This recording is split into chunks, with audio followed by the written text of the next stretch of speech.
They don't care what you know until they know that you care. That's why the service has to come first. Nobody wants to listen to you.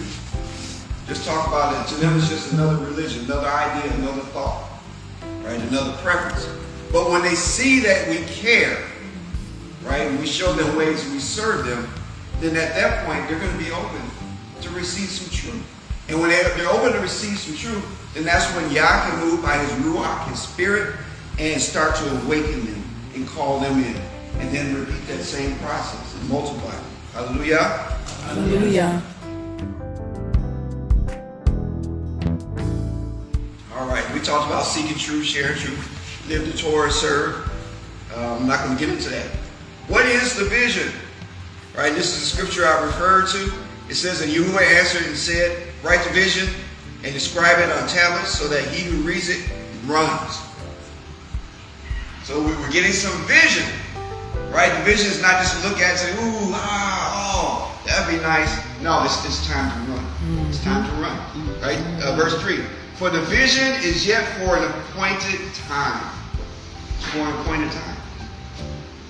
We have to act when the vision is given. There's an appointed time for the vision.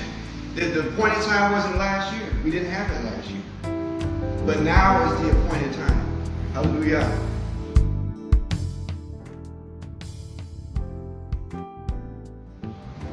So I'm just going to break this down into two segments of vision.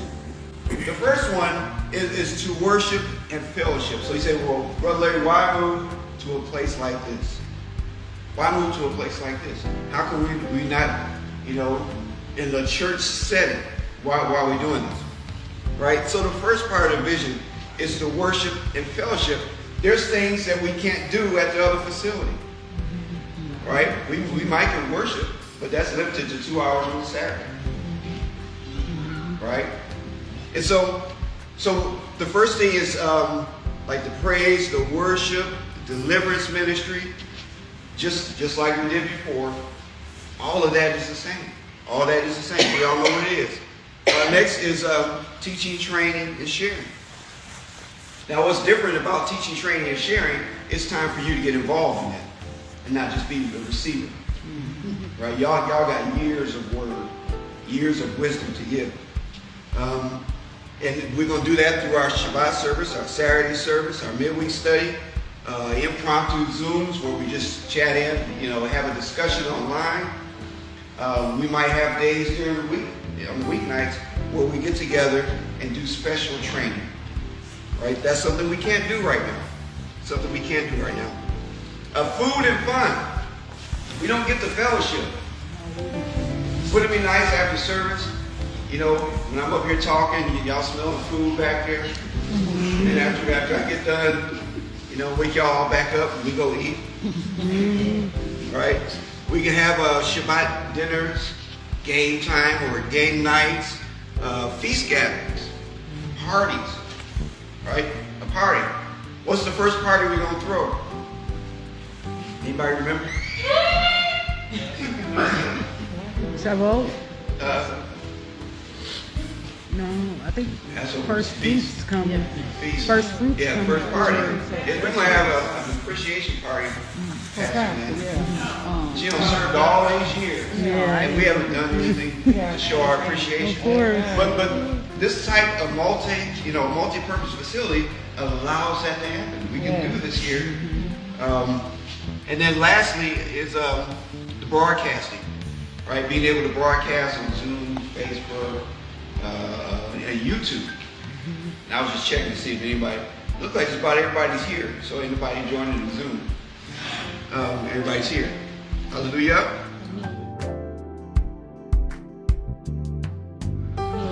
So what do we need to make this happen?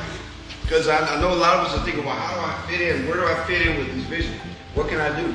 I'm just going to go through these real fast. We need a lot.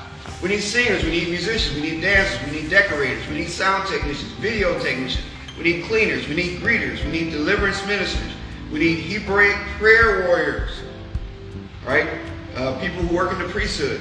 We need teachers, we need exhorters, we need readers, we need givers, we need cooks, we need people to do setup and tear down and clean up, right? We need somebody to coordinate communications. and we need a suitable facility to do all this. Well, this is the facility. Y'all have to fill in the blank for all the rest of these. 'Cause I know y'all used to look at the pastor and the pastor do everything. This ain't the pastor do everything show. It's not. It's not.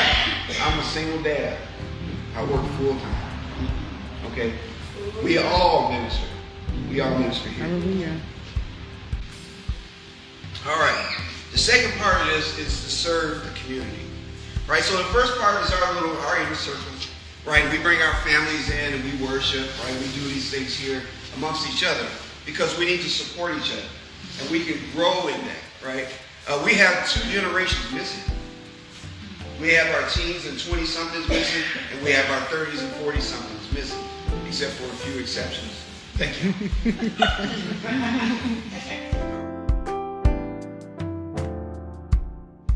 All right. So to serve the community, we're talking about food and clothing drives, donations. And maybe Jasmine can get us hooked up with the pamper drives, right? Doing things like that to serve community.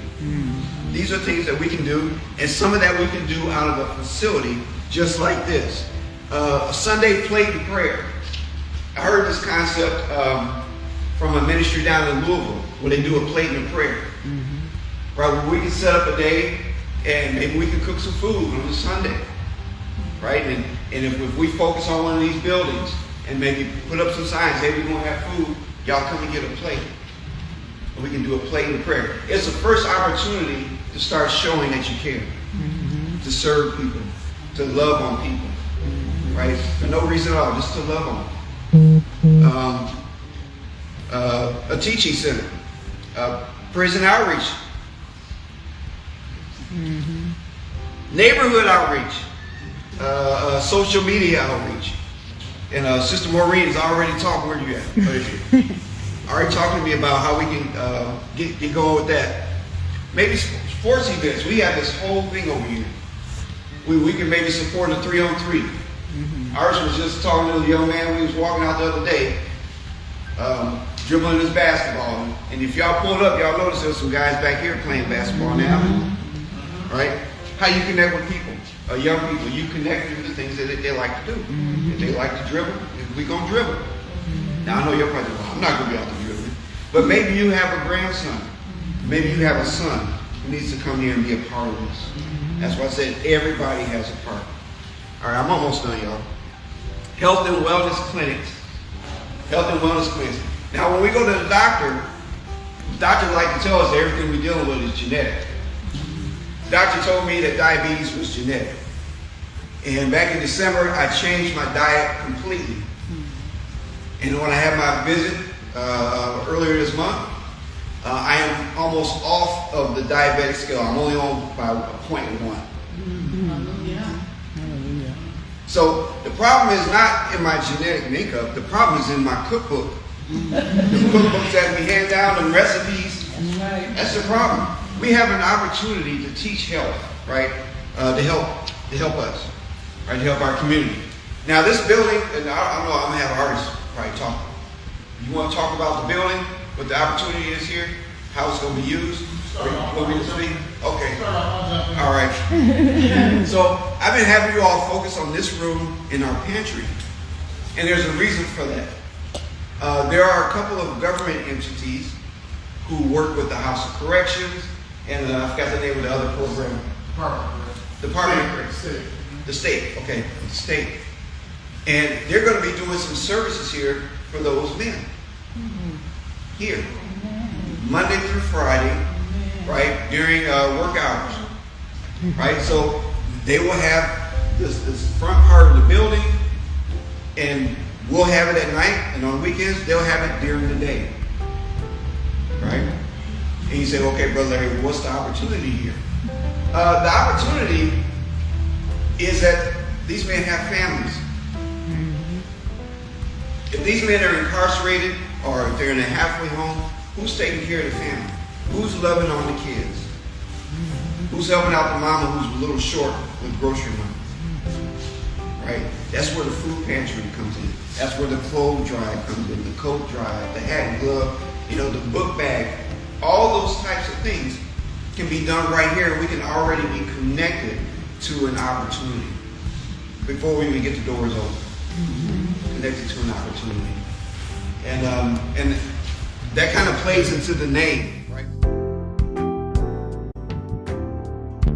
So at the end of the day, these men get out. They don't stay locked up.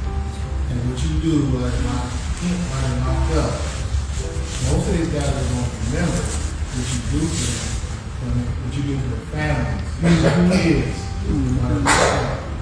So at the end of the day, they're going to feel obligated to come see the people who has been with them while they're locked up. And that's when we can share what we can share. Because they're going to get out. And they're going to go connect with the people who connected with them while they were there. Yeah, so it's going to be 50 to 60 men every day. Yeah, and you say most of them have family or kids? Most of them have a lot of kids. Yeah. 4 blocks that way is the original building for Parkline Assembly of God. I know y'all know Parkline is over on Sherman. Yeah. They weren't always in that big building. When we started going there, they was in this little building on the other side of the Capitol. And what they did was they ministered to the families. Said, hey, can we take your kids to Sunday school? Oh, since we're here, can we pray for you? And then as the kids got involved and liked to come, then the parents started coming in. And that church, and I'm not trying to blow up and build a church or anything like that. I'm just talking about the capacity to serve. Right? When we love our family, when we love our kids. He said the widows and the fathers. If your daddy's up in prison, your father is not there, right? And if your husband is in prison, then it's almost like being a widow. Your provider's not there, your protector is not there, your companion is not there. This is a great opportunity for us, a great opportunity, right? It's more than just having service. It's more than coming here and saying Shabbat Shalom and blowing our shofar, right? It's rolling up our sleeves and extending His love, building community, serving community. This part will be open to us on the evenings and on the weekends. And we have a room to start with, to start bringing food down. Right?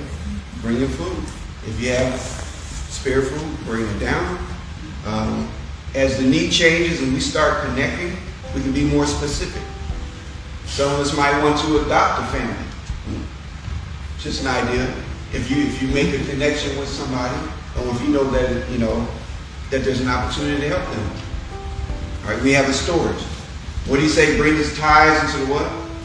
Storehouse. Right? That's what a storehouse is. Storehouse is not a church. A storehouse is a place where you store things, and that storehouse was to take care of those who were sojourning, those who were traveling through, and those who were poor. Those who were poor.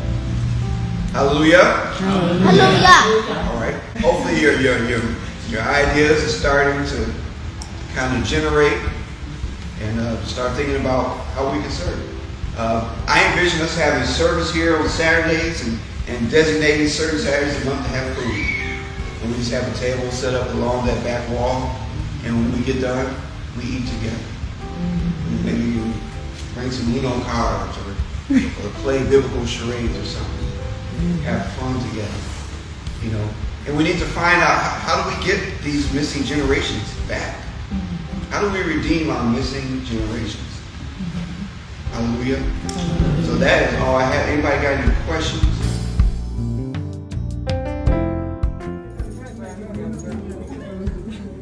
Yep, so this is the hallway. Everybody's on their way out. And, this building is newly remodeled. Y'all have a good night. You too, sweetie. Good night. Bathrooms are newly remodeled. Very nice. Everything is remodeled in this.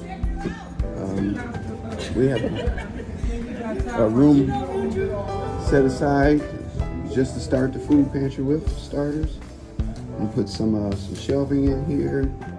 We can start a clothing drive. We might have an opportunity to connect with the families of those who are in the system.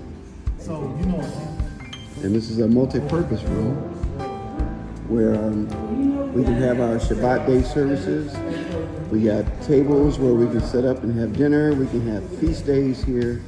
We can have game night here. We can do different types of teaching and training in this room. And out back is the parking lot. Right, and it's a big parking lot. So during the summertime, we can hold events out here that will attract the children. You know, we're surrounded by these brand new apartment buildings that have families in them, families with kids. So it's a very nice opportunity for us to teach Torah, build community amongst ourselves, extend our community out to the surrounding neighborhood. Hallelujah.